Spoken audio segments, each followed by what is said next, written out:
Good evening and welcome to Visionary Conversations. It's great to see such a crowd of people here tonight. Thank you for coming out and for continuing to have interest in this series of events. I'm David Barnard, President and Vice Chancellor of the University of Manitoba, and I'll be your moderator this evening. The campuses of the University of Manitoba are located on the original lands of the Anishinaabe, Cree, Oji-Cree, Dakota, and Dene peoples, and on the homeland of the Métis Nations. At the university, we respect the treaties that were made on these territories, we acknowledge the harms and mistakes of the past, and we dedicate ourselves to move forward in partnership with Indigenous communities in a spirit of reconciliation and collaboration. I know that there are some folks from media here tonight. I would ask you to not take pictures with flash, certainly not while the speakers are making their presentations at the beginning. Could be a little distracting. But our topic tonight is, are you happy now? The pursuit of happiness in the modern age. It's great to see so many people here. I'm assuming that's because many of you are happy, or at least want to be by the end of the evening. So thanks for being here. Happiness is typically perceived as elusive and subjective, difficult to define, perhaps more challenging to achieve. Thinkers, poets, philosophers from every culture, every religion, every time in human history have pondered the meaning and the pursuit of happiness. In fact, on March the 20th, the United Nations International Day of Happiness will occur, which is further evidence of the universal fascination with this theme. And tonight we'll consider, in part, where this quest has led at least some of us. What do we really know about happiness, and what questions remain unanswered? So this is in many ways perhaps one of the most accessible topics we've tackled in this series of visionary conversations, as each one of us, I think, must confront our own views of happiness on an almost daily basis. So it should be a topic in which there can be considerable conversation and dialogue later. So here's how this works. I see many familiar faces. You know how it works, but just for those who might be new, each of the panelists will talk for about 5 minutes. Then after the panelists have spoken, we'll open the floor for comments and questions. There will be colleagues from the university with wireless microphones who will circulate.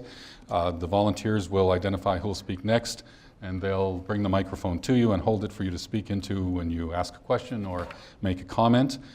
I would encourage you to be as brief as possible, because I think lots of folks in the audience will likely want to participate, so I would ask you to be brief in your comments and questions.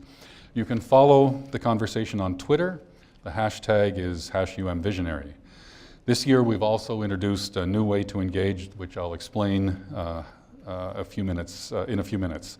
As always, we'll conclude the discussion just before 8:30. So, our first speaker is Dr. Fung Wan from the I.H. Asper School of Business. Dr. Wan is a professor of marketing, a Ross Johnson Research Fellow, a board member of the China Brand Academy of Strategy and Planning, and a sought-after public speaker. Her expansive research interests lie primarily in the areas of brand management and cross-cultural consumer behavior. Dr. Wan is currently completing 2 books on branding. The first one, Brand Triangle, an integrative approach to brand management, and the second, Brandstorm from China. Dr. Wan was born and raised in China, where she attended Wuhan University at the age of 16 to obtain her BA in English.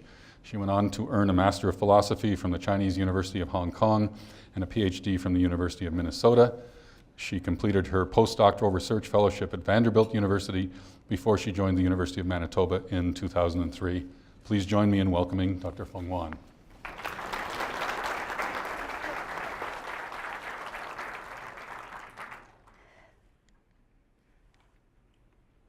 So first of all, thank you very much for coming to join us for, I call it a happy night.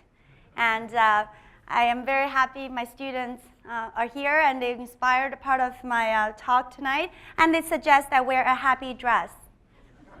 So I think, I really feel very primed. I'm primed by this happiness. So I think, but actually I told Janae that she called me a few months ago.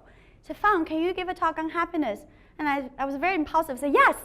And then I realized, oh, I must be very happy because afterwards I realized, oh my God, what do I get myself into? This is not a happy research process. It's very intimidating. Because the thing is, you know, when you think about happiness, I'm a business professor in marketing. I do branding. And my friends are like, do you know what you get yourself into? I mean, how can you talk about happiness? You're not your co-speaker, you know, Dr. John Walker and Dr. Dan Bailey said they know psychology, and what do you know about happiness? So it really got me like, I said, yeah, you know, I was impulsive. That's the only answer. And then to prepare for this talk, I'm like, you know what? Let me just ask people questions. So I ran an experiment, right? So I stopped people and asked them, you know, do you think you're happy? Are you happy? If I'm asking you the question right now, I said, are you happy? Well, what's your reaction? Yes? Well, good for you. I didn't run into you. I'm sorry. Most of the people were like, you know, what, is she crazy? Is she from the mental hospital? What's happening? You know, why do you ask me a question? Happiness, what do you mean? How do you define it? I mean, there were a lot of hesitation. There were a lot of pauses. I'm like, you know what? I don't know. Maybe, you know, it's not like as easy as you would think. You're primed because you know tonight we talk about happiness. I ask you, are you happy? You say yes. But actually, you know, when you're walking, I stop you. You wouldn't give me that answer. That I didn't get that answer. So I'm like, how about the kids, you know? So this is my son, you know, and his friends. I love his school, and I went there all the time. And I do the same thing, same abruptness, same craziness. Are you happy? Oh, these kids, yes. Right? So very immediate response, and very clear. And my son is a goofy little one. I said, baby, can you help me here? What is happiness? Can you define it? He knows the word, the defined definition. And he was really playing with me. He said, you know, Mommy, that's easy. Happiness. Ha, ha, ha, ha, ha. When you smile, you're happy. That is a verbatim quote. And I said, oh my God, that's brilliant. I love that definition. It's so simple, so clear. And I wish the reality were so simple and clear, but I'm happy the world is so simple for him. That really reminds me of this quote I really like, and this is from French author Francois Lelord. And he said, you know what? Think about the moment when we're young, the moment that we really feel pure joy. And everything is okay inside out, our world, everything is okay. That's pure joy, untarnished joy. I mean, it was simple. But then when we enter adulthood, everything becomes wrong. I mean, it's like we're on the quest of getting it back, getting the happiness back, and the harder we try, the more elusive, the far away it's becoming. And that's really, I think, the unsexiness, the ambivalence, the difficulty in terms of searching for this elusive concept of happiness. And so I really think that, you know, then I did a lot of homework. I think these speakers, for us, 5 minutes is so much more difficult than 5-hour talk, as you know. And so, you know, then we wonder, you know, why we become so difficult when it comes to happiness. I think largely because of this construct. It's almost like a fluid concept. It's a dynamic process. And also it's not visible. If I say, are you happy? You can fake a smile. That smile can be faked, right? And it's internal. It's something you cannot see, yet it's instrumental. It's very important. If you're not happy, you know, your life is pretty miserable. So that's really, it's difficult. You know, it's important, yet you cannot see. If you cannot see, how do you measure it? If you cannot measure it, how would you coach it? How would you cultivate? That's really, yet at the same time, there's a very compelling, very competitive, strong competitor concept called success. There we go, right? We know success. How big is your house? Which neighborhood? Is the riverfront? How much? What car do you drive? What is the logo on your handbag? Right? And what is your salary? And what is your job title? Everything success is really visible, and it's easy to measure. It's easier to coach. The goals are visible. So I think that's why I think we become lazy. I think we're just becoming lazy because happiness, as you can see, it's very difficult and it's very elusive, it's invisible, yet success is easier. Why don't we equate the two? I think that's most of the time we're trying to do. I mean, especially later, my co-speaker will bring this up. Maybe it's about, you know what, maybe when you're successful, you're happy. And I think that's really a dominant view in many fields, and that's really what I see why it is difficult, why success is paired to money, how much money you would make and so make you happy. And to me, that's an interesting pair. And this is a huge debate of what's going on here. I won't get myself into trouble. I try the easy one. So my easy one is this. You know this actress, right? And now going back to who I am, I'm a marketing professor. What do? We study how we buy stuff, right?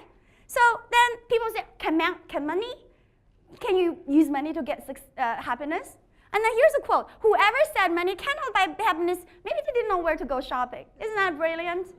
You think about it, it sounds crazy. It's so materialistic, right? Materialism, it's all bad, evil. And I have colleagues from sociology, I have colleagues work on corporate social responsibility, and I have people from psychology and say, you know what, fun, you're evil. You're trying to make marketers make money, so we're evil. So this is an evil quote.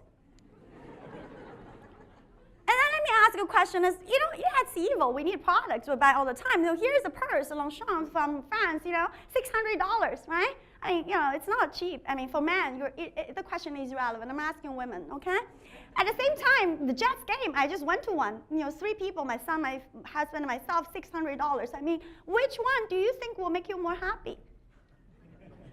Same price, right? Very different consumption, and I'm sure, for someone who's crazy about fashion, of course, But really, I mean, so this is really what I want to introduce to you about, instead of answering the question, let's get back to this definition of happiness. So Aristotle has told us, right, there are 2 layers of this concept. One is called hedonia. Hedonia is really more like a pleasure. It's like a momentary happiness. It's very much like, it's like a fleeting, but at the same time, if I get this purse, $600, I'm happy, and then after 2 days, it's just the purse.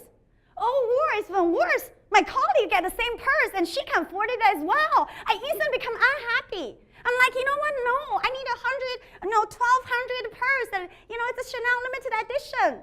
Because you're habituated with possession, your happiness is going to worn out so quickly. You chase after another one, and then happiness become greed become agony.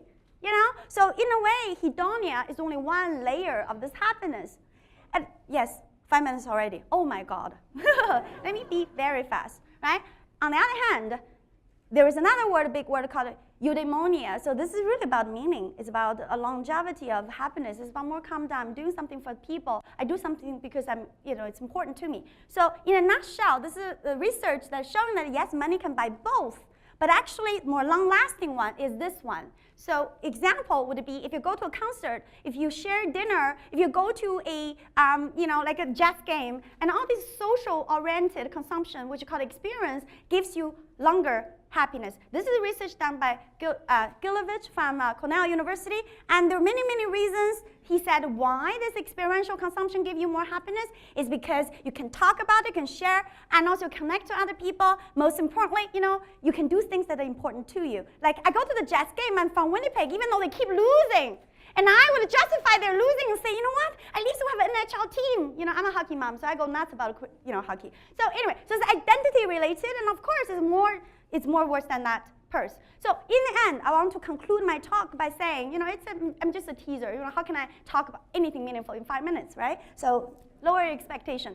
So everything we do, we want to decode, which means it doesn't matter. There's 3 ingredients in happiness. Number 1, has to be something aligned with your identity. Number 2, has to be some meaning that is important to you. You pursue something, consumption, aligned with your meaning. Number 3, it has to serve the purpose that you can connect to the world, to other people. These 3 ingredients, I think doesn't matter what language, whatever, it's there.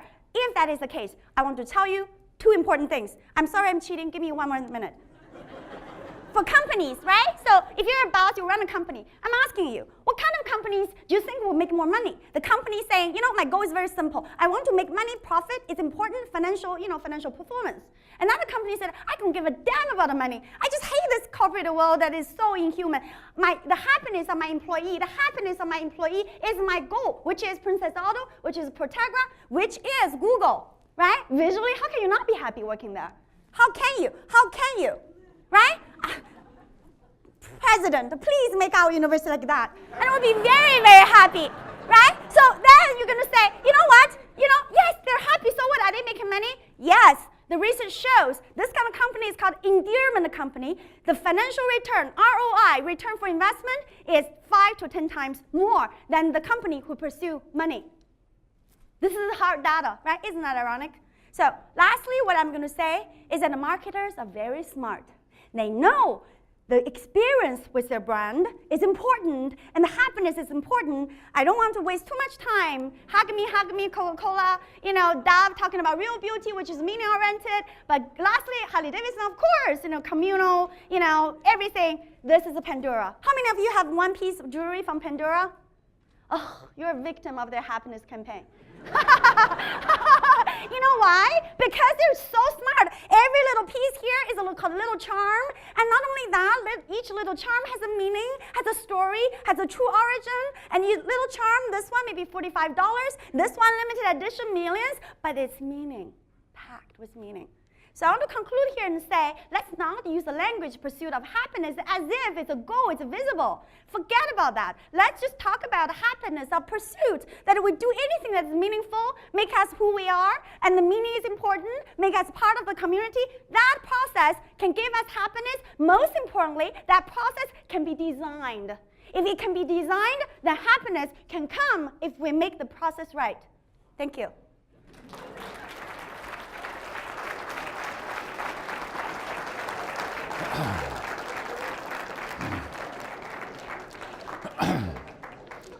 Thank you, Feng. It's too, I apologize to the audience. It would have been great to get Feng earlier in the day when her energy level was up. Next time we'll do it earlier. Our second speaker is Dr. Daniel Bayliss, who is professor and head of the Department of Psychology at the University of Manitoba. He's also a research affiliate of the Center on Aging, a research affiliate of the Health, Leisure, and Human Performance Research Institute at the University of Manitoba, and former research director of the Wellness Institute at Seven Oaks General Hospital. His work is in the area of social and personality psychology, with particular interest in goals, motivation, emotion, physical activity, and health. He received a Bachelor of Arts in Psychology from the University of California at Berkeley, and an MA and PhD in Psychology from Princeton. Please join me in welcoming Dr. Dan Bayliss.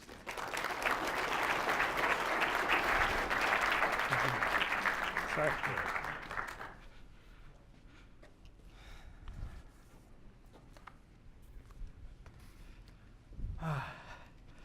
Well, thank you for the kind introduction. Thank you all for coming. It's great to be invited to participate in a forum like this on happiness, especially with Feng Wan and John Walker. I'm going to focus my remarks on some recent insights from my field of social psychology as to, there we go, what national wealth and personal goals can tell us about happiness. Now, when I received the invitation, I had a flashback to myself in high school. This is me in high school. And I was saying to a friend, I don't have to be rich, I just want to be happy. Well, it was the 1980s. A high water mark for materialism. It's the time of Brian Mulroney, Ronald Reagan, Margaret Thatcher, and let's not forget Madonna and her now classic album and later fashion line, Material Girl. So I wish I could recapture for you the particular teenage tone of voice that went with my statement, that bitter, strong, defiant tone that also betrays your youth by making it clear that you think you're the only one who holds this particular view against the mainstream. And these many years later, I feel a little sheepish about my youthful declaration. And I'll come back to that point at the end of my comments about the inherent difficulty of making choices in the present that your future self will actually like. But first, I want to take this young man here at his word, exactly because his point of view is so common. I want to offer up for discussion tonight the proposition that happiness indicates the true wealth of our nation, and our public policy can and should be measured by its impact on the happiness of Canadians. And I'm going to try to make two related points that delve a little further into the psychology of how happiness works. One of them is this phrase, the pursuit of happiness. It makes sense at a societal level, but I'm going to suggest that as an individual psychological level, it's an unfortunate contradiction of terms. And although Canada is indeed a happy place, we can do better by applying what we know. Okay, now, let me be clear at the outset that people in wealthy nations are very much happier than people in poor nations. And within a given nation, people with higher incomes are at least somewhat happier than people with lower incomes. And there's debate about the reasons why, so many candidate explanations. It could be through increased comfort and convenience that comes with wealth, status and respect, fulfillment of basic needs or psychological needs, or success at attaining goals. What gets me about the relationship between wealth and happiness is the degree of slippage between the two. They're related, but they're not the same. And the ways in which they're not the same, to me, have the strongest implications for shaping our social policy in the future. So I want you to consider the results of a 2010 investigation. This was led by Ed Diener of the University of Illinois Urbana-Champaign and the Gallup organization. And this investigation used data that were obtained from the Gallup World Poll, which is the first representative sample of the entire planet Earth. That's right. 100 years ago, social psychologists were just figuring out how to measure quantitatively attitudes and opinions. And today, we have a statistically representative opinion poll of the whole world. That's no less of an accomplishment of the 20th century than the development of flight. Anyway, the Gallup poll included national level measures of wealth. And that's the first column here, I should say the second column here, gross domestic product per capita. But it also included 3 measures of happiness. Life satisfaction, people rated on a ladder, worst possible life to best possible life, 1 to 10. Positive feelings and low negative feelings. So yes or no, did you experience these feelings in the past one day? So if we arrange just a small subset of the data in this table, the data in the table are rankings. So these are where each country ranked on each measure in this set of countries that were polled, 89 countries that were included in Diener's analysis. And you can see that, in fact, nothing is rotten in Denmark. It scores among the highest in the world on wealth and on all 3 measures of happiness.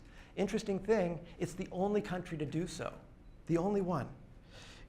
In the vast majority of countries, we see divergence among the ratings. So the US is a powerhouse economically, #1, but it doesn't make the top 10% or even 15% of countries providing a satisfying or happy life. It's a more stressful place to live than most of the remaining countries in the world. And then you can look at Costa Rica, median wealth, but very comparable to the US in life satisfaction, world leader in positive emotion. I should say Canada wasn't specifically reported on in the study, but it recently ranked 6th in a United Nations Development Index, which used some of the same indicators as this study did. So gross domestic product, that's what we use to evaluate the effectiveness of governments, but it's only somewhat related to what we're actually wanting our governments to do, which is to make the means of achieving a good life accessible to the people in national boundaries. So at a minimum, I think gross domestic product is not enough, and happiness needs some separate evaluation. Diener and colleagues took a further step. They compared wealth as a predictor of happiness with some other social psychological indicators or resources. So what counts as a social psychological resource? Well, some of the things that Feng was mentioning. It's being treated with respect. It's having family and friends that you can count on in an emergency. It's in the previous day having reported that you learned something new, did what you do best, chose how your time was spent. By a huge margin, satisfaction of these psychological needs, possession of these psychological resources predicts positive feelings and low negative feelings, ahead of all other predictors, including national wealth, personal income. So yeah, having modern conveniences, high standard of living, it does predict the latter measure of life satisfaction, but not the other two. If you want happiness in the simplest and truest sense of the word, meaning frequent uplifting experiences of enjoyment, laughter, smiling in the course of your day and the course of your life, you have to invest in the social psychological predictors. That's respect, family and friends, learning, giving people the chance to do what they do best and to choose how to spend their time. Now, I've tried to suggest that happiness is appropriate to aim for at the social level, but in the most famous use of the phrase in the American Declaration of Independence, that's exactly how it was being used.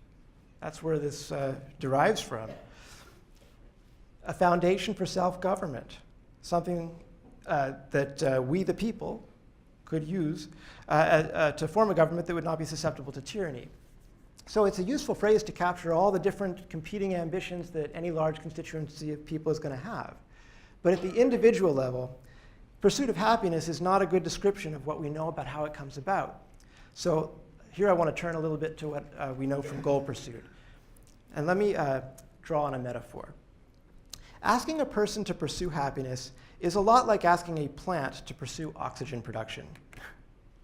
Plants absorb carbon dioxide and water from the environment. They use it with sunlight to convert sunlight energy into a form that can be stored, carbohydrates better known as glucose or sugar.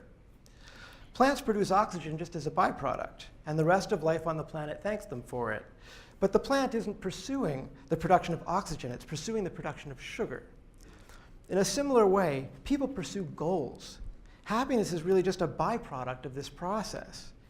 It's not a waste product, it's not just a residue of expended effort that's released into the atmosphere. It affects the system that produced it, and it drives goal pursuits forward. So moment to moment, happiness provides us with feedback that the distance between our current state and our goal state is getting shorter. It tells us we're on the right track as we make decisions and perform actions that get us closer still to achieving the goal. So it plays a role in self-control. And it plays a role in provides feedback in a broader time scale, that we're pursuing goals for the right reasons. The goals that contribute the most to our personal enjoyment are goals that use and develop our skills, connect us to friends and loved ones, express our choices and values. So it plays a role, happiness plays a role in guiding our self-determination. Most important, what these theories and studies are telling us is that happiness comes before the goal. It's not something that comes after you achieve the goal, it guides you to the goal. It's not a thing to be pursued in its own right. Permit me one more metaphor. It's like using a ruler to see how long your ruler is. That's the pursuit of happiness. Happiness informs the rest of our motivation to action system. It paves the way for whatever further happiness or life satisfaction we're going to get from achieving the goal. Let me wrap up by saying we can do better. There's great interest now in what happens when we do succeed. What happens when we do make choices that push us toward our goals? Do they bring us the happiness and satisfaction that we expect? And often they don't. And so this contributes to the sense that happiness is unattainable by individuals anyway, so why bother to put it on our social or political agenda? But the problem isn't that nothing makes us happy, it's that we guess incorrectly how happy we will be, and we make unwise investments as a result. So I'm going to illustrate this problem with a story about my son. When he was quite young, he saw some older kids playing a game with cards called Chaotic. This is a Chaotic card. It was very much like the game with Pokemon cards that he already had. The essential difference is that he needed the Chaotic cards to be able to play with the older kids.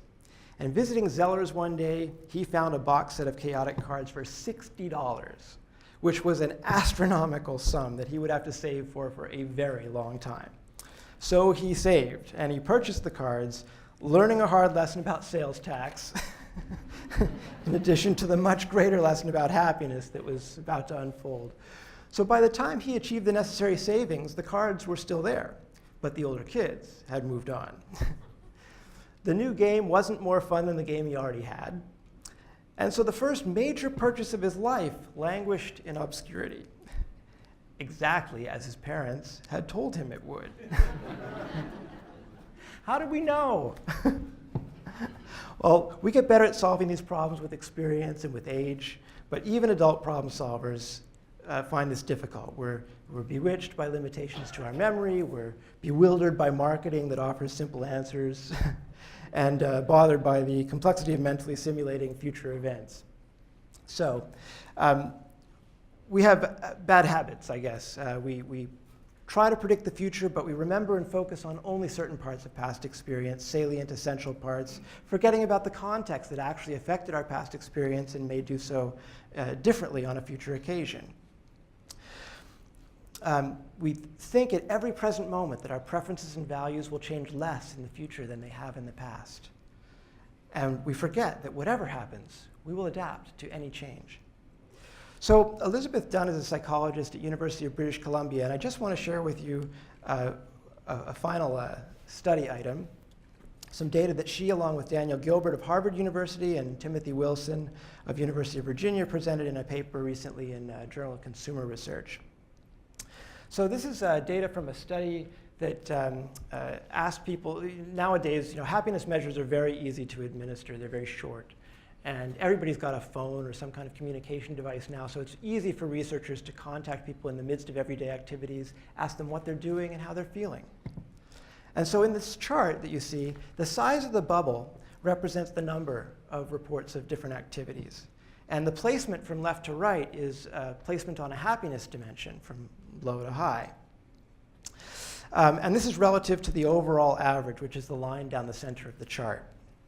So you can see from this chart that people are relatively happy when they're actively engaged and focused on what they're doing, which is a personal pursuit. So at the very high end, surprising no one, making love. But next after that, and more frequently occurring, and perhaps surprising to some, exercising.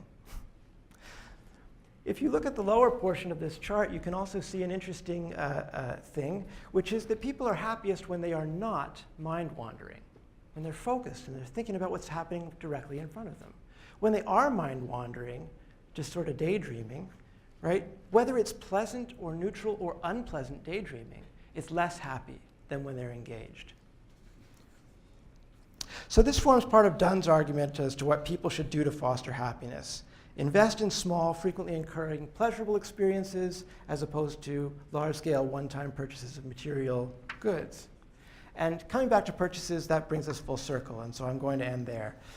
As I said at the outset, money doesn't buy happiness, but we are a wealthy country, and as Dunn points out, and as Bo Derek also points out, as it turns out, if what we have isn't making us happy, we're probably spending it in the wrong place.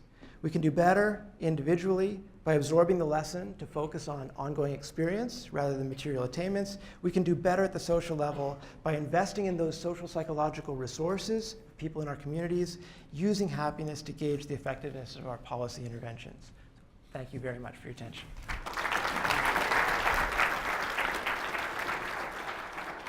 Thank you. Thank you, Dan.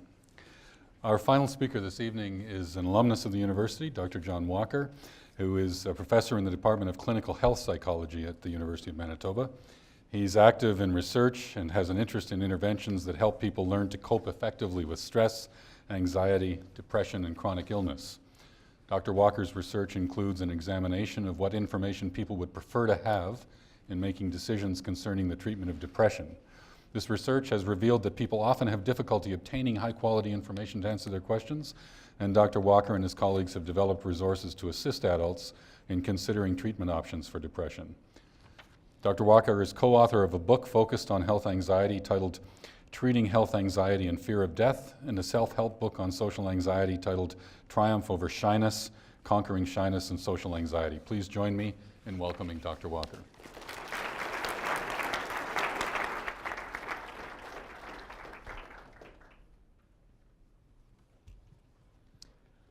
I wanted to thank you all for coming tonight, and thank University of Manitoba and Dr. Barnard for asking me to join this conversation. This is a topic I don't address every day, and it required me to start to look at some of the things that I do differently. I wanted to start out my comments asking a little bit about you. I'm going to be talking about children and what we might do to promote happiness in children. So I'd like to ask you to raise your hand if you're a parent. Okay?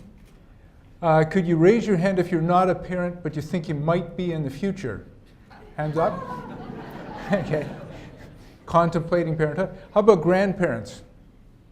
Okay, so we've got a real collection here, and a big group around the room that has some interest in parenting. To tell you about myself, I've had a checkered career in psychology. I started out as a school psychologist, and then moved to work at St. Boniface Hospital, where I joined the university, and worked first with older adults, and then for many years with adults with anxiety problems, and then moved purposefully into working with parents and helping parents with children with anxiety. Just thinking about when do people come and see a psychologist? First of all, they come to see a psychologist. They're having difficulty with depression. Anxiety is another reason people come to see psychologists. And often they don't come because they're not feeling happy enough. They come because they're feeling distress.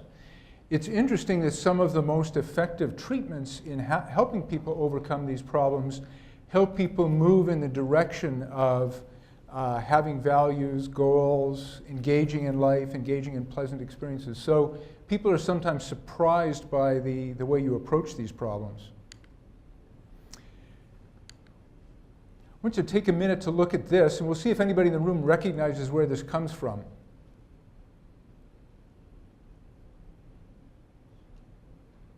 Can you put up your hand if you recognize that? Anyone? I'm surprised. I surprise people. So this is Leonard Cohen and Christine Robinson from a very beautiful song. Leonard Cohen spent quite a number of years as a Buddhist monk, and this fits very well with the philosophy there. But what it tells us a little bit about this issue is maybe the need to consider balance, that life isn't all about happiness. Life is about dealing with both happiness and sadness at the same time. The next part I want to talk about is children. I had the great experience of bringing up a couple of children, and now I'm getting into the experience of having grandchildren, which is even better, I might say. With these two children, it's hard to tell where they're at right now, how happy or not happy they are. Obviously, the fellow a bit more in the front is having a bad hair day, but I think he might be sort of happy in spite of that. So if you ask about what is it that makes parents happy, well, more than anything else, for most parents, is seeing their children happy. And since I work a lot with parents, I sort of ask myself, well, how can we help parents move towards that goal of raising happy and healthy children? Probably some of us in the room, I see a few gray hairs in the room, some of us were around 40 years ago, but how has the world changed in the last 40 years? If you hear our Prime Minister sometimes, you might think things like a more dangerous world, more crime, more threat from terrorism, perhaps more bullying in the schools. All of that's actually not true. All of those things are declining in our world, but our world is changing in other ways. Just want you to think about that for a minute. Just make a mental note of what comes to your mind. What's changed for children and families in the last 40 years, for those who've been around that long? Get a hand up? Yeah? It's a huge changes in technology. Any other comments around? Yes? Awareness of all the terrible things all over the world that we never heard about. That's right. That's right. I tell parents if a spectacular crime happens in Dallas in the morning, I'll know it by 11 o'clock, and so all the kids in most schools know at 11 o'clock. So there's much more awareness of negative events. These are the things that really have changed, though. Smaller family size in North America at least, fewer children on every street. Some of you, could you raise your hand, were you a free-range child? You know, you were set out in the morning. In our house it was go out in the morning and don't come back till lunchtime. And then it was supper time and then it was bedtime. And that was all year round usually. But less of that happens now. It's just kind of lonelier if you're out in the street as a kid to find someone else now that it used to be. Children on every street attend more diverse schools, that kind of thing. Lots of children are in childcare before and after school, which has some pluses and minuses. A huge impact of TV, computer, and video games competing for children's times. That some of those things that didn't exist when some of us were young or just were coming on the scene are hugely impactful now. And dramatically decreased physical activity. We're seeing that in the Canadian population. So even at the same time as people in Canada are getting healthier and living longer, there's some clouds in the horizon, especially I think for children. Just take a look at this one for a second.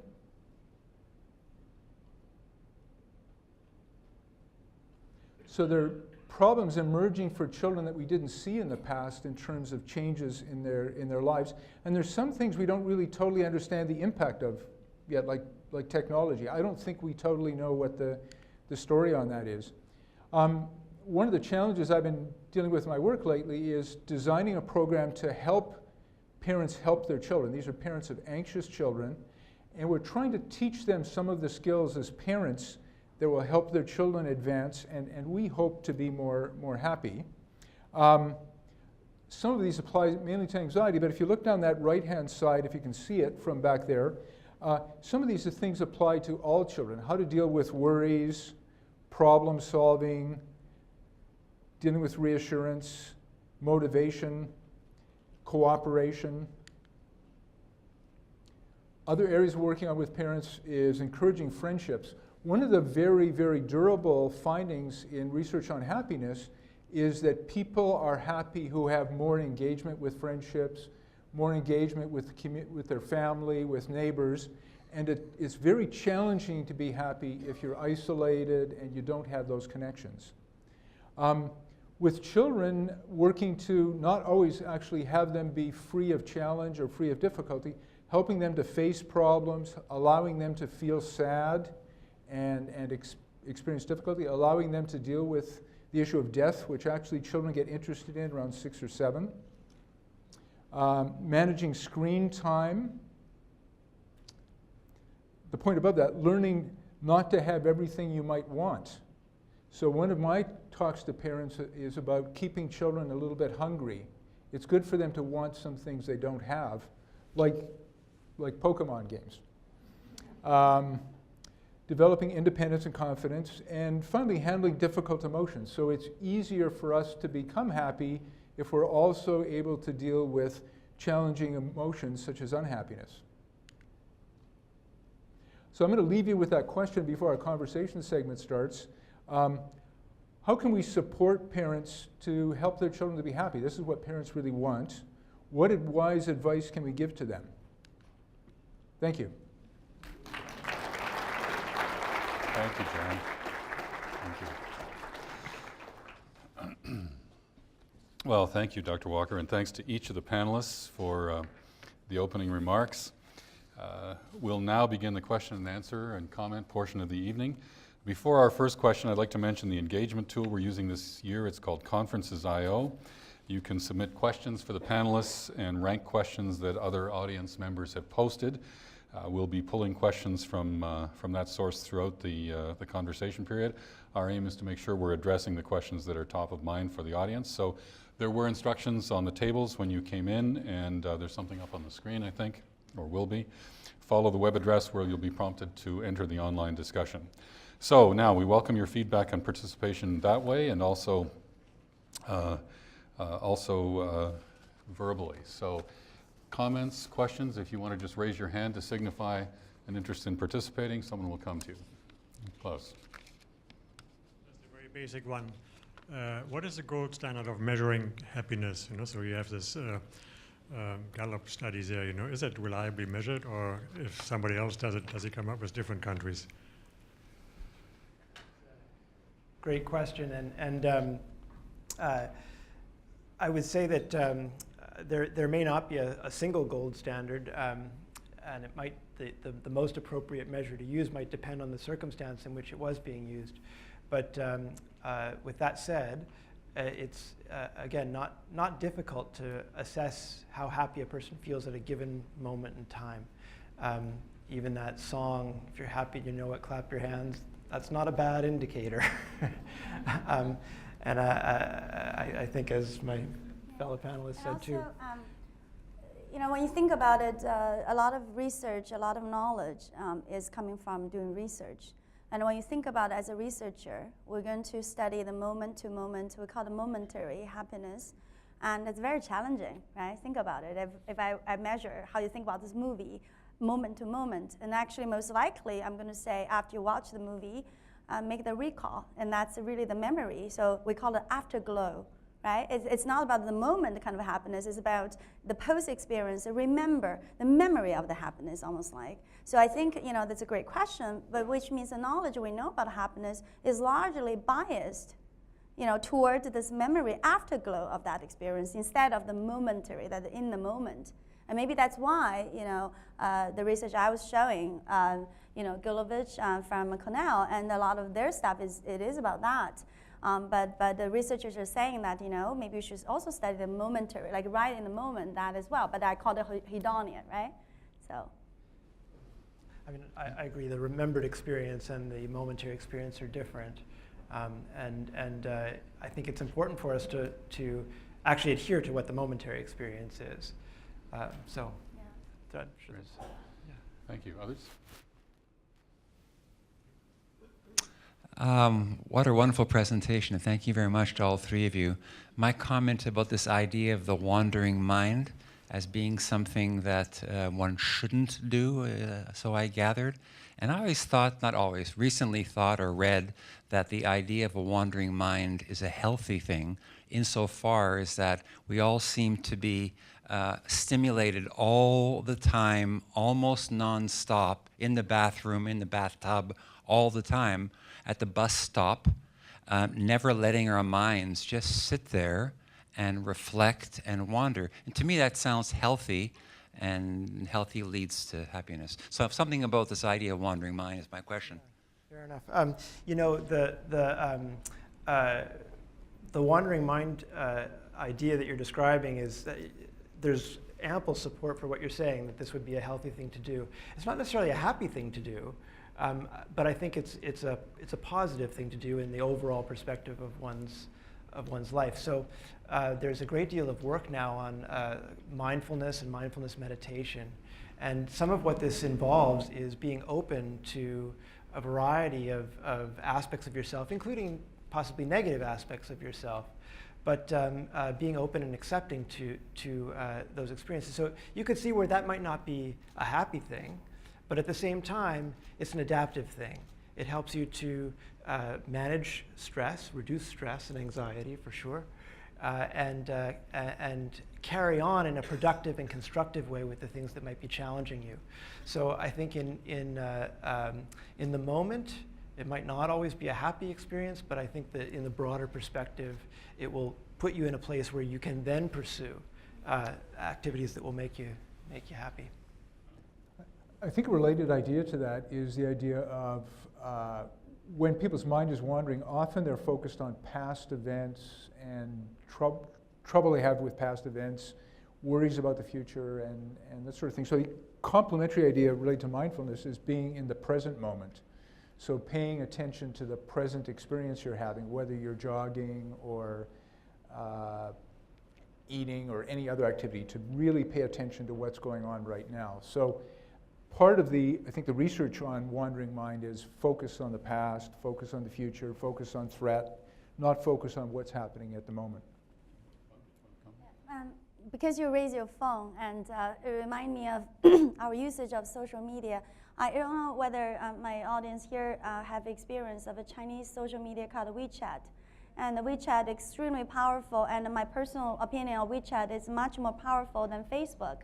Because all the WeChat connections are we call the strong tie. So basically, I don't allow anyone I don't know, but the people I know will be very similar to me in many, many ways, and it's a lot of privacy.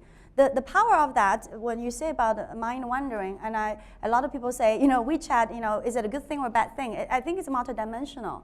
And remember, we talk about the social connection. I mean, in my life, I've been in Canada for 11 years. I can never spend the Spring Festival, the true Chinese New Year, back to China for many, many years. But this year, I feel like when there is a firecracker, when there is any event that is happening, it's a very simulated experience that I can see all my friends are posting simultaneously, everything. I feel so close, right? So, it's so bad that I was distracted. Mind wandering, constantly distract me from the focal task. And I would say that in a way, I become less focused, but in terms of social connection, I think it's a very potent agent, and to make you feel a sense of community. And I used to be very suspicious of it, but I do feel like WeChat, you feel like it's virtual, but it's very strong, because it's a very strong tie. So it's like a Facebook who just visited, actually people do connect to you. So, and that's my sense of, it's wondering, like in a social way, virtual reality, virtual social network, and in one dimension in terms of social connection, I think it gives me happiness in that way. Thank you. Up here? I'm hearing a lot of that this is a good segue from where you're coming from with this social networking, but a lot of our measurement of happiness seems to center around a very individual pursuit, that happiness is a goal that we individually are trying to grasp or pursue. And I'm thinking maybe in some other cultures, there may be a stronger concept of a collective happiness being of a higher value, or at least something worth some other consideration. Whereas I think in our society, locally here, we don't think so much about a collective happiness as being something that we can pursue or help one another achieve.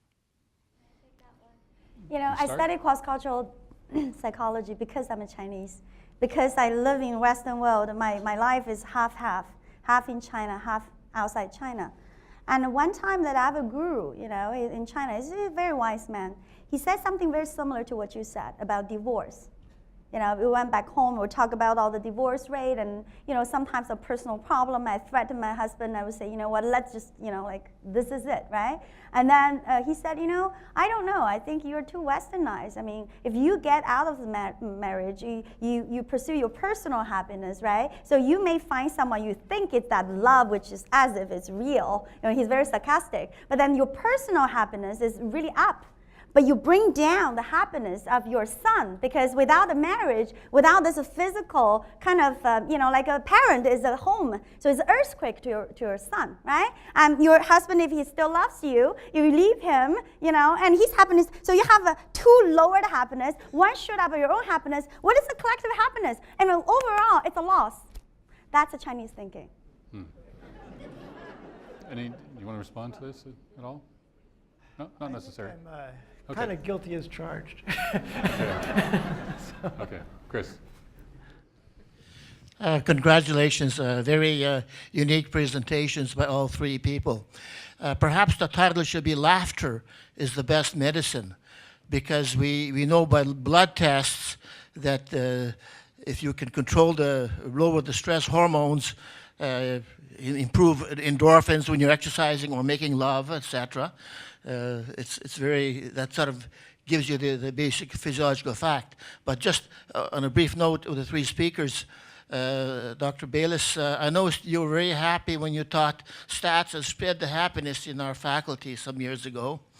To the first speaker, what is the relationship between the root, money is the root of all evil and laughing your way to the bank? And a comment to the last speaker, if you let a puppy lick your face, you don't need to see a psychiatrist.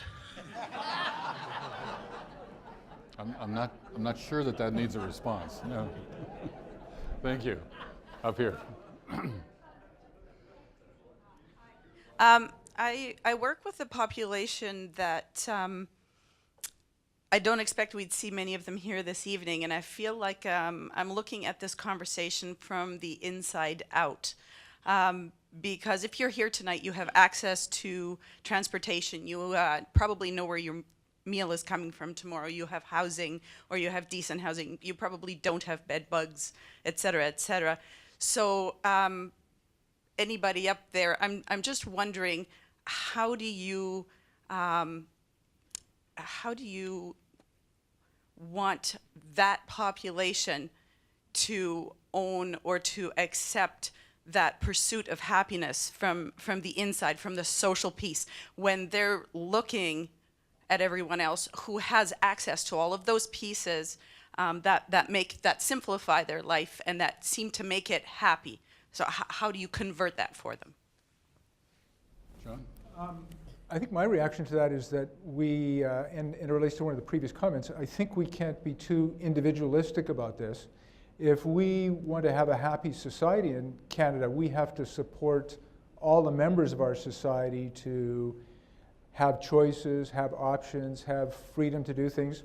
We have to support parents that face extra demands and have extra difficulty in their family to provide good things for their children. So I think The idea that I really like that Dan mentioned really is that we need to measure our society not just by the average wealth of our society, but how do we treat all members of our society? How much freedom do all members of our society have to live a lifestyle where they can enjoy friendships, have good experiences? And I think this is a really important thing coming out of the research on happiness that social psychology has done. I entirely agree with that response. I think that when we make something like well-being or national well-being or at any particular level, provincial, municipal, whatever it would be, but when we make that the indicator that we use to evaluate interventions, I think that interventions of the type that would be supportive to that segment of the population would turn out to make a huge difference. And particularly because when you look at the relationship between things like income and happiness, most of where there is a relationship is occurring at the low end. I mean, that's what's really driving that relationship. If you get above a fairly minimal, which probably coincides with the level of graduate support at our university. But if you get above that line, right, and you just consider everything to the right of it, there's much less of a relationship beyond that point. So if we could shore up the people who are really struggling in our society, I think that those indicators would be hugely improved, and I would want to advocate the index partly as a way of suggesting that those would be good interventions to make. I would make two very quick points. The first one is that there are actually a price tag to the concern that you have, is that more money or less money, and what is a moderate level, what is an optimum level, so that I'm not worried about the material related things, but at the same time, so that's in the U.S. data, it's $75K a family income, $75,000 a year, and that was basically a very sweet spot. Because you basically can afford most of the necessity, a little bit of luxury, but then above that, the reason, because you make more, it's more stress, it's less quality life, and you have less time to spend with your family. So, and then that's one thing, it is quantified in today's research. The second thing I want to say, and I really agree with my co-speakers, that it is a societal problem, and the policymaker and society as a whole, the collective happiness, but at the individual level, I'm very interested in research on adversity. We talk about Martin Luther King, and we talk about a lot of, it's about, when you are in that situation, maybe sometimes, using the materialism is an irrelevant dimension. It is about via adversity, gather together this community, and having this collectivistic identity and chart out these initiatives that make a difference and make change. And I think that actually adversity, and going back to earlier John's point about the parenting, we engineer adversity in our son's life so that he has to experience inconvenience, so that he doesn't take everything for granted. And I feel, I'm not saying it's easy, but I'm saying that is an important ingredient for this meaning-based identity and make them very stronger. And that's my view at the psychological level. Thank you. We'll take a question from the group. Question from Conferences.io is, we spend a lot of time at our workplace. Should employers also concern themselves with happiness? Should I answer that one? I back to Dr. Bernard and the president. Of course. And this is really interesting that the means and the end, I think 90% of us running the company thinking making money is the end, but in the end, it's not. While these people thinking pursue happiness of the employees, Princess Auto, Protegra, I'm very proud that I have the honor to do work for them. And I realized, when you just switch this equation, making the wellness and well-being, the happiness of the employee as a goal, and then money will come, performance will be like no-brainer. So I really, really think it's necessary, including, for example, I'm going to be really bad, but I'm going to ask our dean to put a little gym, to put a few runners, like treadmill in that faculty lounge, and possibly some, some daycare, You think about, not daycare, just something, yoga together, dancing together, right? UBC marketing department, what they do, they have faculty lounge, and then you create a social spot. When you have tea and start interacting, research ideas come. So I really feel that should be the end, not the means, my personal view. And I'm glad you recognize that's the dean's responsibility. Dan. Well, I guess this is going back a ways in my past, but thinking about wellness in the workplace, it's something that it's easy for employers or managers to see as something that's a time out from the rest of the day, a time out from work-related activity.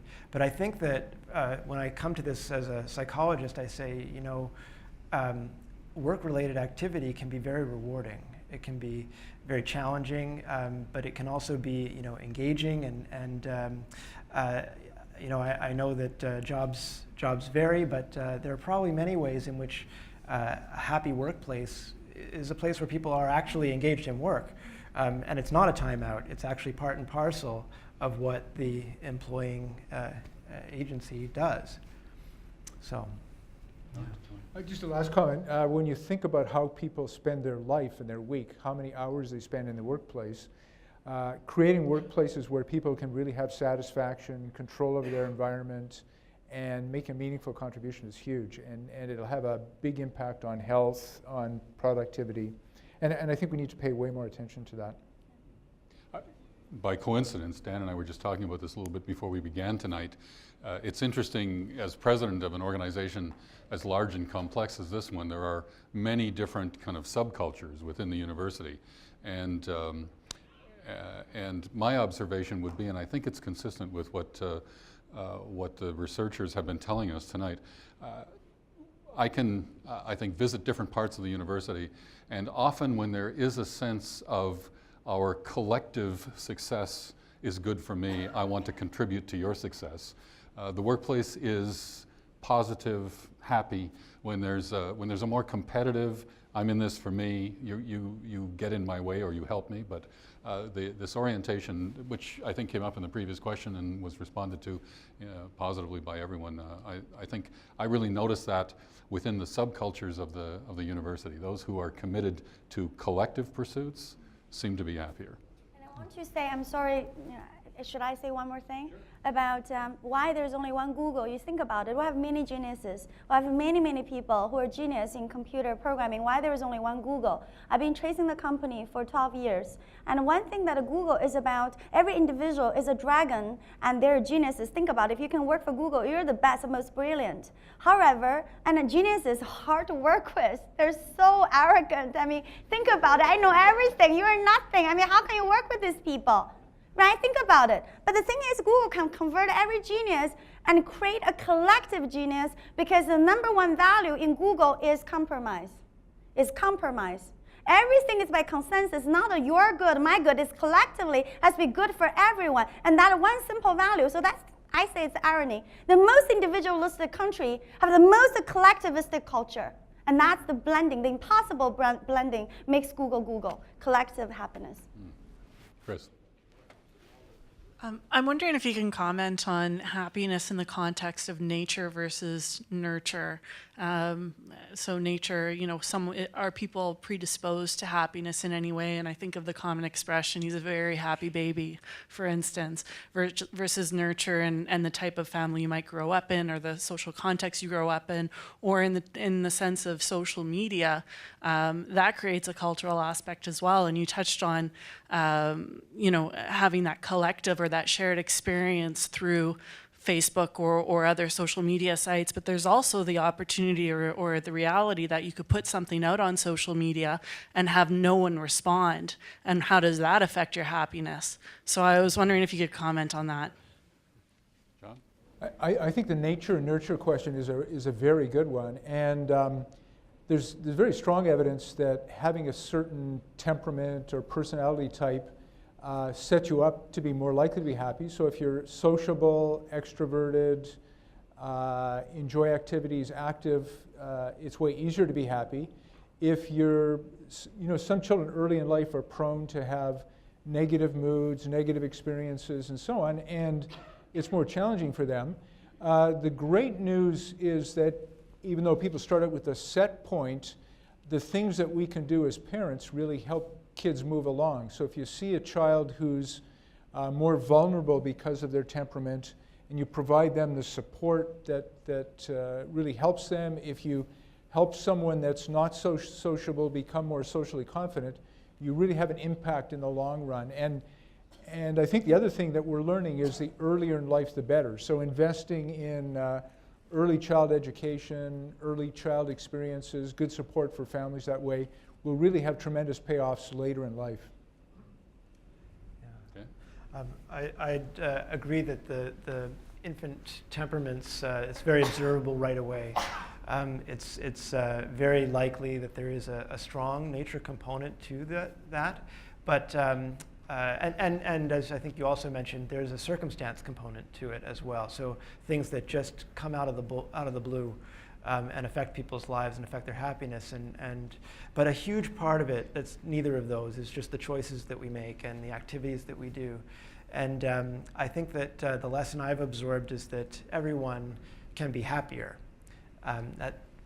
Not setting a threshold here and saying this above this is happy, right? And below that's not okay. Just saying that wherever you are, wherever you start, there's a huge role for the choices and for the activities and the engagement to move yourself closer, move yourself further along in terms of happiness. So that's my read on the research. I'm thinking about every kid, is a product of their parents. And their parents have established the personality, style, and I think in a way that, being a parent, we don't need a license. Think about it. You drive, you need a license, and being a parent, you don't have one. And it sounds really crazy because in a way, our kids are extremely vulnerable. And when I look at the thing from this perspective and think about my own experience, is that we understand that in the research of psychology, there are two fundamental human attributes that are very important. One is competence, the other is warmth, right? If you're competent, it means I'm good. I mean, I'm intelligent, I can get work done, and everything performance, and that's important. However, at the same time, warmth is important, likability. Whether people like you. If you're not likable, like in social media, you don't have friends and people don't say like, your Facebook has no likes, and what's the point? So I really feel that when you say nature, nurture, I really feel that in a sense that the social, how the kid and how we blend into the social world, and that's really for more than any time, I think emotional intelligence is so important. So I'm very proud that in my son's school introduced this concept and he keeps mentioning about it. And he shared the book he's reading on how to improve his emotional intelligence. He recognized sometimes he have the urge to brag and show off. And yet he would say, Mommy, that would be not nice because my friend wouldn't like that. So he would actually place, he's only 7 years old, place the likability of him, the acceptance and liking of his friend above his impulse to show him individually as a unique individual. So I feel that emotional intelligence is a piece to that warmth, a piece to the social kind of happiness. And I'm very happy that he is aware of that. Thank you. Nathan? Hi. I'd love to get the marketing and the psychological perspective on, in my experience and research that I've done, people tend to look for happiness in things outside of themselves. In terms of, I'll be happy once I achieve this goal, or I'll be happy once I graduate, I'll be happy once I get my car. And we talk, and then with unhappiness, people tend to try to blame others. I'm not happy because of my child, or I'm not happy because of my career. They don't look for within themselves to figure out what things they can do to make their lives better. And I just wanted to get a perspective on that from the panel here. Who'd like to start? Dan? I have kind of two minds toward that question, because I think that what you're describing in terms of where does happiness lie, I think it often does lie in pursuing things that you intrinsically enjoy. And so from that perspective, looking within yourself is a great idea. On the other hand, I'm aware of a lot of this other research that suggests that what we think is going to make us happy just doesn't, a lot of the time. We expect to be happy because we're making a judgment based on incomplete information, poor memories, poor simulations of the exact context in which things will unfold. And so I do think that there is some wisdom in looking outside of yourself. Looking at what makes other people happy might be a good guide to what would make you happy too. You see other people having a happy life and you think, wow, how are they going about that? It's not saying you need to achieve the status that another person has. It's saying, what's the method, right? How are other people achieving this? If other people have done this and consistently enjoyed it, maybe I should try it, even if I don't think I will like it. Maybe I'll learn something by doing that. So I know it's an ambivalent response, but I think both things are true. That as well, because a lot of people don't know marketing professors are really learning a great deal from psychology. And someone said we're handmade of psychology because it's consumer psychology. And actually, when we go back to this whole thing, is that the humans, do we really know what we think? Do we really have the capacity to really evaluate the reasons of our feelings? We are not. And often the newer stream of research shows that we're just like, we're sometimes doing unconscious choices, and the choices have nothing to do with our attitude and feelings. It's very like a random. So that's really one thing that, it's one of the reasons why when we are unhappy, we try to find others as a scapegoat. But my point is very simple, is that I see big value in psychiatry and psychologists is in a way that, then you keep blaming others, you will never get the guts from this low level of happiness. You want to shoot up, you need to find your own reasons. And a lot of times the reasons are outside us, outside this moment. The moment would trace back to our childhood while the memory is so remote. It's almost like it's a mystery. It's a key. It's an answer, but yet it's embedded in such a remote memory. So I'm sorry, it sounds like I love that field. I told them I want to be their student because now I really feel that having access to that memory, to that the very like how your parents are forming your personality and your habits, can really come back and explain the choices you're making. They're very strong drivers. So that's why I think psychiatry and psychotherapy is the answer to many unhappiness, because you're conscious of that bias and you can work proactively to combat that bias. To me, that's the answer. John, did you want to comment on this? I'm good. Yeah. Okay. Chris? Thank you very much. I feel very happy to hear whatever you guys said tonight. And I'm an Asian immigrant, more specifically from Beijing, China, almost the same place as Professor Wang. Well, the reason I want to comment is since I came to Canada, I felt I've been happy for every day since. Well, there are a lot of reasons, because for immigrants, we always have sort of an underlying uncertainty in our heart. So for a long time, even though like Professor Wang, I guess she doesn't have that anymore, but for most of the immigrants, we are, for me, I'm happy, but I've heard a lot of people, they are not happy. They can't be happy, and they're trying to be happy in Canada, but they can't. So for me, I have two questions. And first one is North American happiness is different from the Asian happiness? The second is I want to comment things like this. I think is very, very helpful for immigrants like us. And we want to join this Western country, your society, but sometimes there are a lot of barriers stop us from going into this point. So in what way, you are professional, so probably you can tell us more about the means and ways for the immigrants or the new Canadian to get into this society easier. Thank you. Thank you. Feng, do you want to start?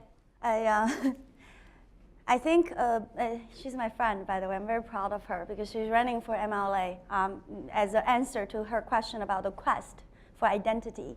And I want to say the first point about the cross-cultural difference, because I think someone earlier made the point about the differences. If you can visualize two kinds of self, one is more Western, the agent, like I am my own destiny. So I make the car, I buy the car, I marry this woman, it's my thing. My mother may not like him, like her, it doesn't matter. I mean, I just I'm going to visit my mom less. So mainly all my choices is centralized by what I want, what I need. And this is something, you know what you want. So if you give people, write down who I am, this 20 statements, right? A lot of times, me.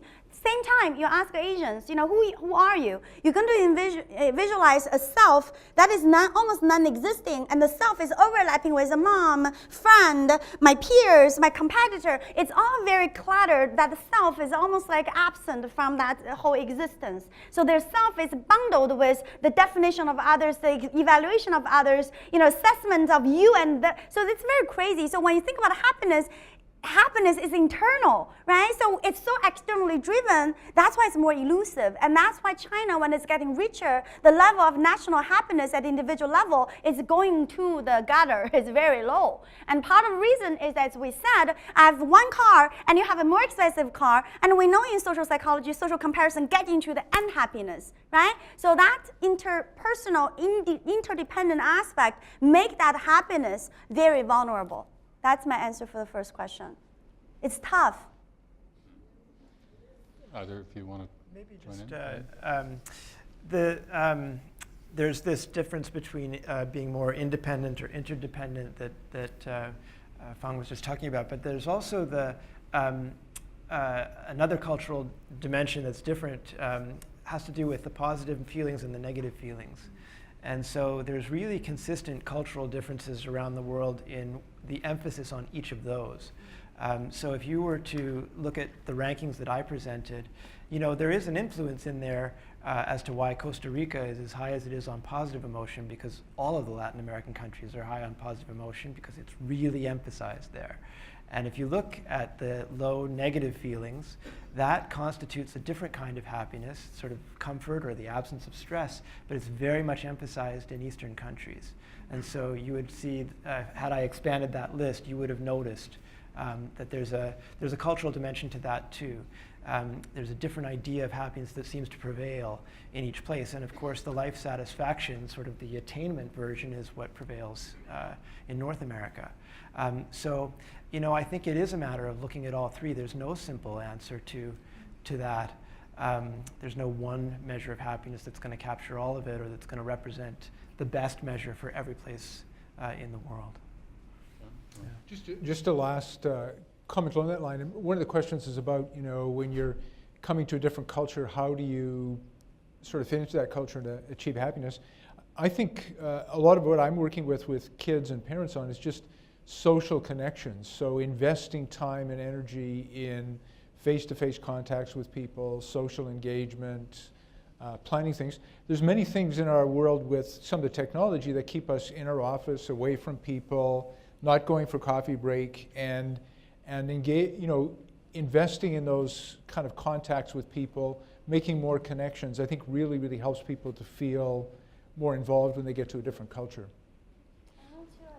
Last point, which is important as immigrants, it's about you're becoming bicultural. You're not one culture, you're bicultural. I think John Danakis is here, that he asked me to share my bicultural experience. And I want to address this question from an identity perspective.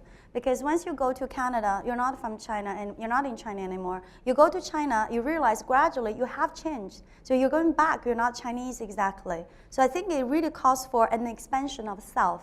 Here, the self is not old you with old culture, home culture, and you're not exactly the locals of the host culture.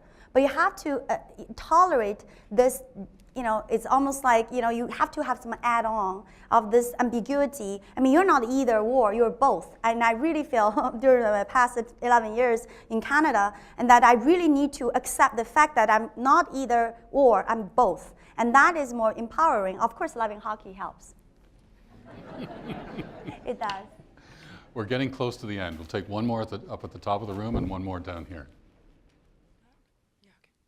I'm interested in, I think I read it, oh God, it was about 4 years ago, that North America produces the most amount of antidepressants and is also the greatest user of them.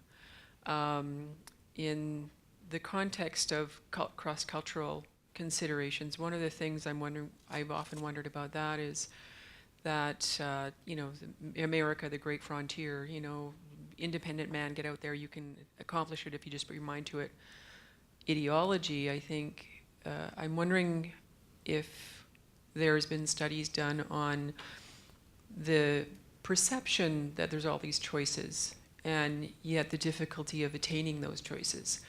I think about that from an Aboriginal perspective. Get out there, get that car. If you just work hard enough, it's all this, you can do it, if you just are able to, and blah, blah, blah. Look at everybody else around you succeeding.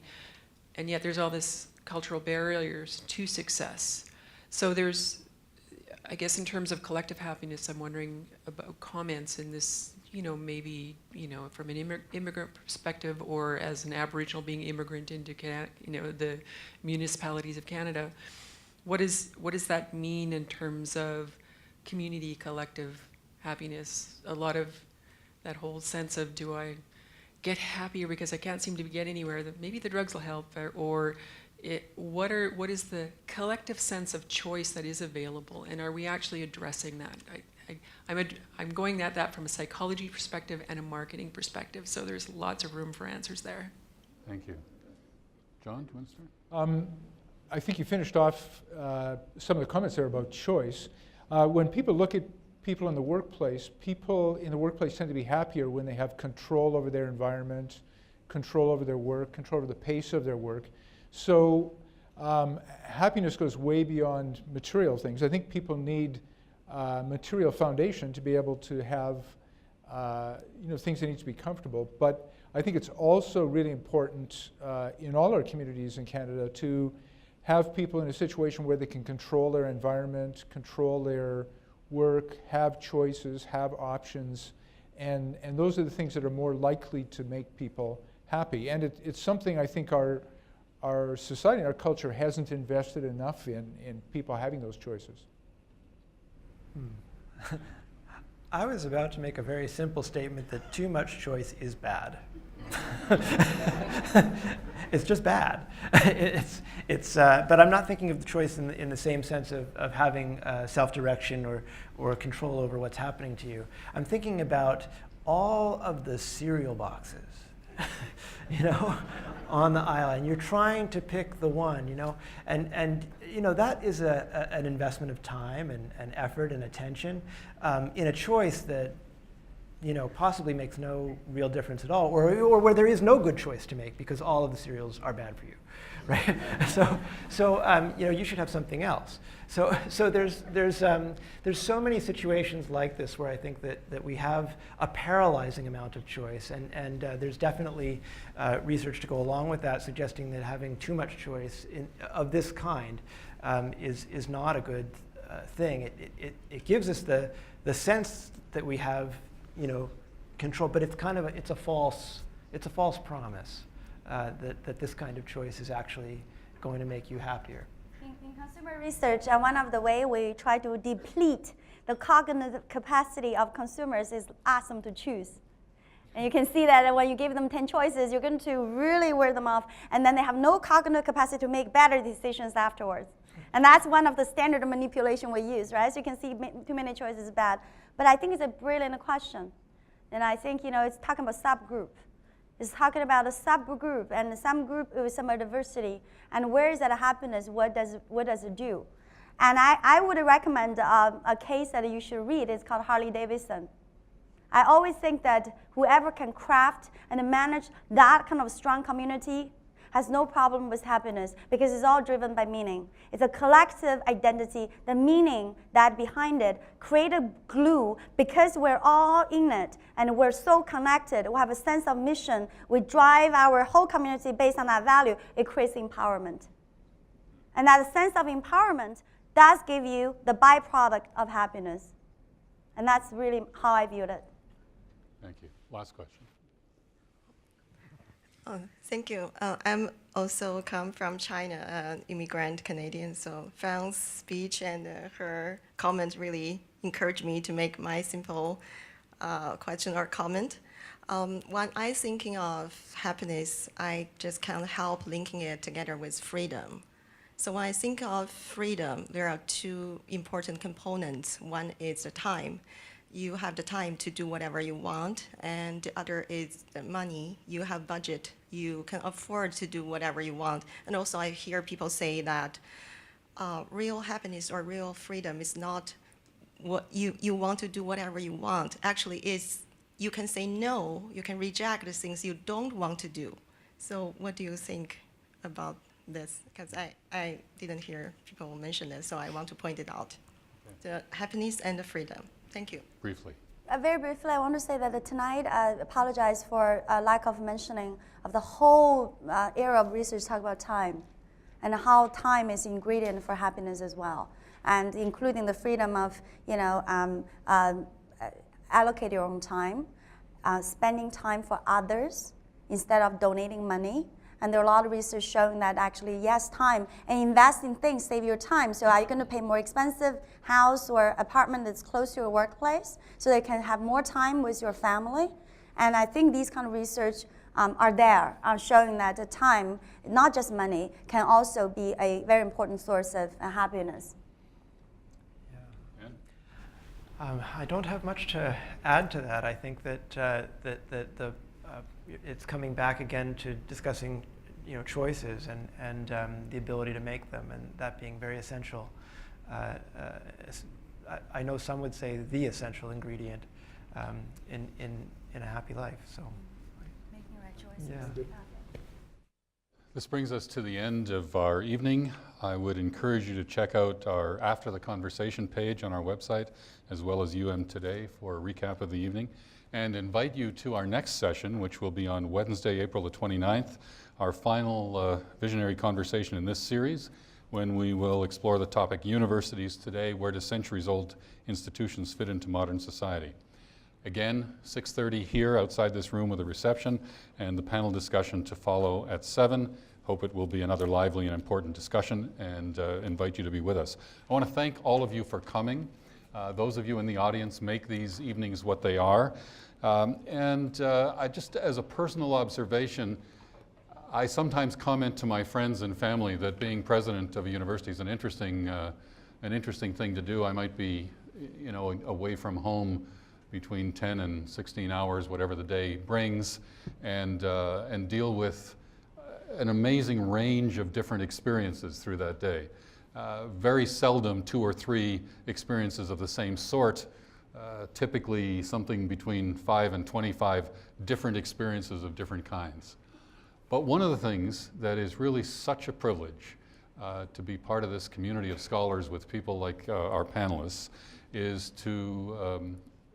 the pride, the happiness from being part of this group and seeing the amazing contributions that members of this university community make to our collective good. So I really want to thank each of you as panelists. Thank you for your contributions. Thank you all for being here.